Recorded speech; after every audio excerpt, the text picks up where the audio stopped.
ফেনীর দাগনভূঞা ও সোনাগাজী উপজেলার কিছু লোকালয়ে এখনও বন্যার পানি থাকলেও বেশিরভাগ এলাকা পানিমুক্ত।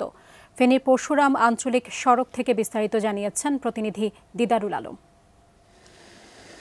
আমরা এই মুহূর্তে রয়েছি ফেনী পরশুরাম যে আঞ্চলিক সড়ক, সেই আঞ্চলিক সড়কে আমরা দেখছি যে এখনও সড়কের বিভিন্ন স্থানে কিন্তু পানি রয়েছে, যে কারণে আসলে এখন পর্যন্ত লোকালয়ে প্রবেশ করা যাচ্ছে না।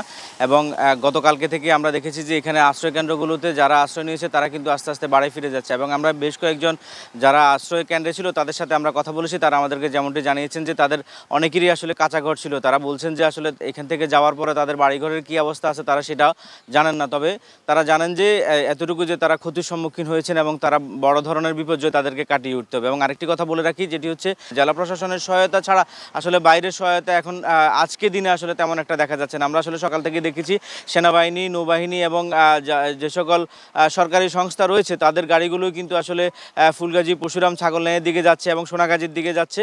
এর বাইরে আসলে আমাদের বিভিন্ন স্থান থেকে গত ৩-৪ দিন ধরে যেভাবে ত্রাণ সহায়তা এসেছিল আসলে সেগুলো কিন্তু আমাদের চোখে পড়ছে না। আর যারা বন্যা কবলিত হয়েছেন তারা বলছেন যে আসলে তাদের বাড়িঘর যে পরিমাণ ক্ষতিগ্রস্ত হয়েছে, আর আসলে তারা তাদের সেই ক্ষতি কিভাবে পুষিয়ে উঠবেন তারা সেই চিন্তায় রয়েছেন। আর পানি কমে যাওয়ার সাথে সাথে কিন্তু আসলে পানিবাহিত রোগগুলো দেখা দিচ্ছে, যে কারণে আসলে এখানে এই মুহূর্তে চিকিৎসা এক প্রকার সংকট হয়ে দাঁড়িয়েছে এবং খাদ্য সংকট এই মুহূর্তে রয়েছে। যে ছিল আমার কাছে ফেনী থেকে বন্যা সর্বশেষ।